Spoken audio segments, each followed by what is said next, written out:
तो hello student, लेके चलते हैं। यहाँ पर हमारा जो मटेरियल है वो हमारा यहाँ पर स्टोरेज हो रखा है।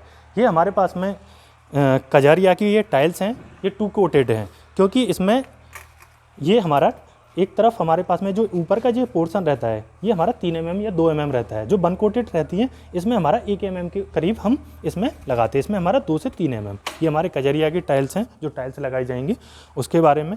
दूसरा हमारे पास में ये जो हमारे पास में जो कवर था, जो मैन होल के कवर थे, उनका ये फ्रेम है, ठीक है। अलग से बनाने के बाद में इनको हम सेट करके उस पर रख देंगे। ओके,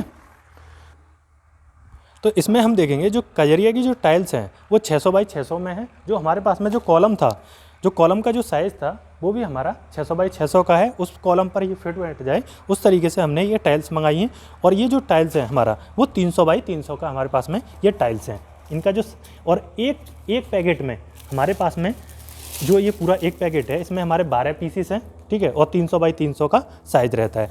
और इसके बाद में ये 600 mm की जो टाइल्स हैं, ठीक है, 2 कोटेड, इसमें हमारे पास में तुम्हारे 4 पीस रहते हैं। इसमें हमारे 12 पीस, इसमें हमारे 4 पीस रहते हैं। ओके, इसके बाद में ये हमने बताया ये हमारे पास में स्टील का कवर है जो हमने जो मैन होल था उसको ढकने के लिए बनाते हैं। इसको यहीं पर साइड पर तैयार करते हैं। ये हमारे GI के पाइप हैं जो हमने जो रेन वाटर हार्वेस्टिंग के लिए हमने यूज किए थे। ये मटेरियल स्टोरेज के लिए यहाँ पर किया है।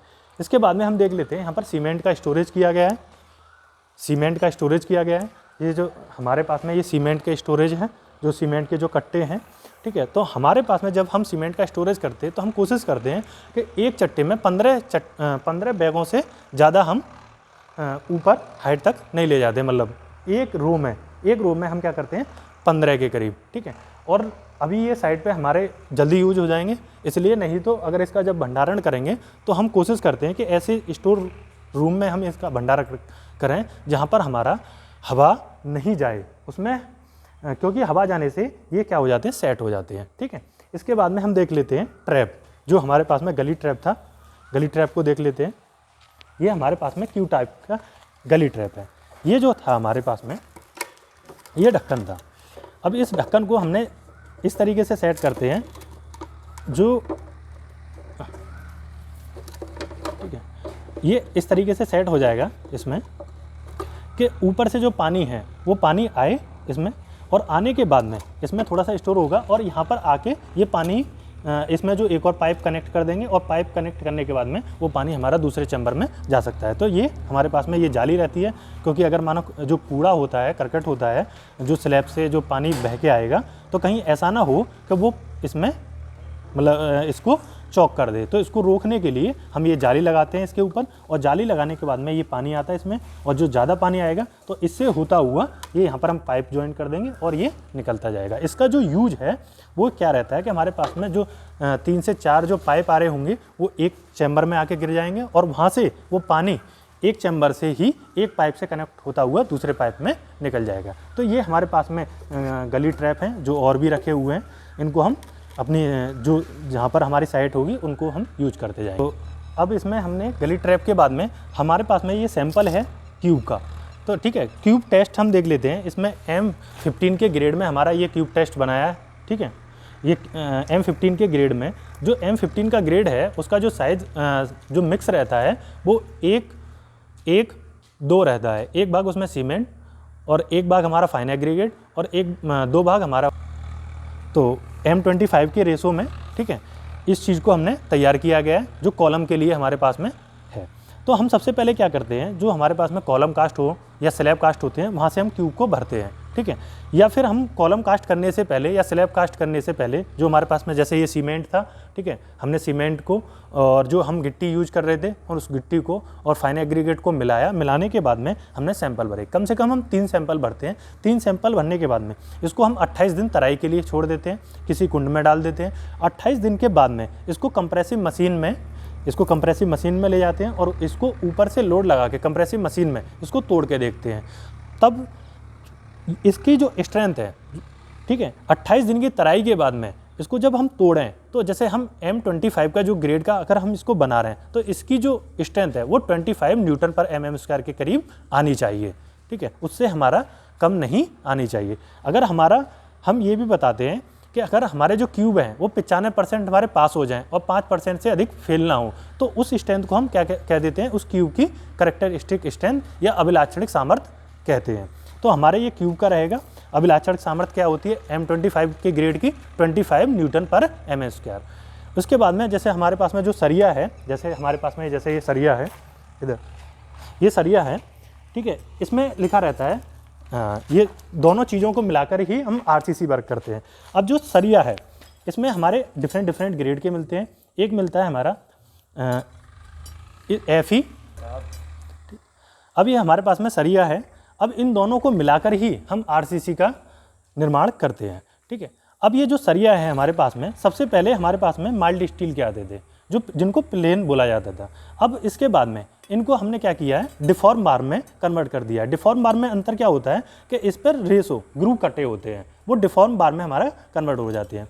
इसका जो ग्रेड है हमें जो मिलता है, एक FE 250, FE 415 और FE 500 और FE 550 भी हमारा डिफरेंट ग्रेड के हमारे ये स्टील के ग्रेड में हमारा सरिया उपलब्ध होता है। FE 250 क्या होता है, FE होता है, FE आयरन है और 250 हमारा यील्ड स्ट्रेंथ होता है, जिसको हम अगर इसकी बात करें, जैसे हमने 25 बताया था, वो 25 इसकी अल्टीमेट स्ट्रेंथ थी या कैरेक्टरिस्टिक स्ट्रेंथ बोल रहे हैं या अभिलाक्षणिक सामर्थ्य बोल रहे हैं। ऐसे ही हमारे पास में अगर इसको हम 250 ले रहे हैं, FE 250 बोल रहे हैं, तो हम इसमें क्या कहेंगे कि 250 इसकी अल्टीमेट यील्ड स्ट्रेंथ है। जब हम RCC का वर्क करते हैं तो हम क्या करते हैं, जैसे हमने लिमिट स्टेट मेथड से अगर हम इसको डिजाइन करें तो हमने बताया था इसमें पार्शियल सेफ्टी फैक्टर लेते हैं। इसके लिए पार्शियल सेफ्टी फैक्टर कितने लेते हैं, इसके लिए 1.15 लेते हैं स्टील के लिए। और हम कंक्रीट के लिए जो कंक्रीट वर्क होता है उस रुक जाना, ठीक है। अब इसमें जो रहती है, अगर हम लिमिट स्टेट मेथड से देखो, हमारे पास में 3 मेथड हैं डिजाइन करने के RCC को। पहला मेथड था हमारे पास में, सबसे पहले जो हम शुरुआत में जो डिजाइन करते थे वो था हमारा वर्किंग स्ट्रेस मेथड। दूसरा उसके बाद में आया अल्टीमेट लोड मेथड और थर्ड आया हमारा limit state method.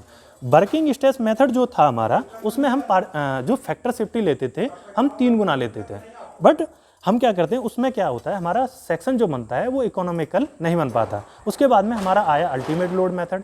Ultimate load method के बाद में हम आते हैं लिमिट स्टेट मेथड पर, जो हम RCC को डिजाइन कर रहे हैं। लिमिट स्टेट मेथड में हमने बताया कि स्टील के लिए जो पार्शियल सेफ्टी फैक्टर लेते हैं वो 1.15 का लेते हैं, और कंक्रीट के लिए जो हम पार्शियल सेफ्टी फैक्टर लेते हैं वो 1.5 का पार्शियल सेफ्टी फैक्टर लेके चलते हैं।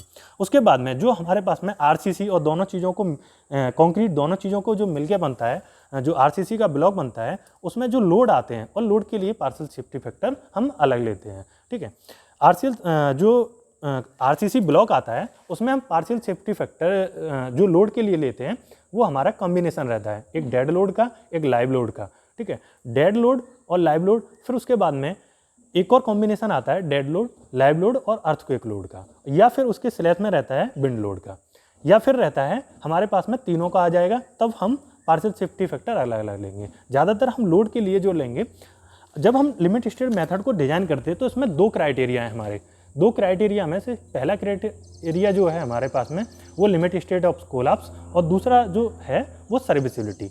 लिमिट स्टेट ऑफ कोलैप्स का मतलब क्या है, जैसे हम इस बीम को देख लेते हैं, इसमें जो हमारा ये जो बीम है वो हमारा इस लोड के कारण ये फेल नहीं होना चाहिए। सबसे पहले हम क्या करेंगे कि वो सेफ्टी पे देखेंगे कि ये हमारा सेफ है कि नहीं, ये हमारे पास में जो स्लैब है या ऊपर जो बिल्डिंग बन रही है उसका जो लोड है इसको सहन करने के काबिल है या नहीं, उसको कहते हैं limit state of collapse. Collapse में क्या होता है, वो फ्लेक्चर में, टॉर्सन में, बेंडिंग में टूटना नहीं चाहिए। दूसरा रहता है हमारे पास में limit state of serviceability. Limit state of serviceability में क्या कहते हैं, वो हमारा जब कोई हमारे पास से कोई ट्रक वगैरह कोई वाहन गुजर रहा हो तो इसमें वाइब्रेशंस नहीं होना चाहिए, ठीक है। इसमें हमारा क्रैकिंग नहीं पड़नी चाहिए, ठीक है। तो और क्रीपिंग नहीं होनी चाहिए, क्रीप नहीं होना चाहिए। तो ये हमारे क्राइटेरिया दोनों को फुलफिल जो करता है वो हमारा लिमिट स्टेट मेथड होता है, उसी पर हम डिजाइन करते हैं, ठीक है। तो थैंक यू दोस्तों।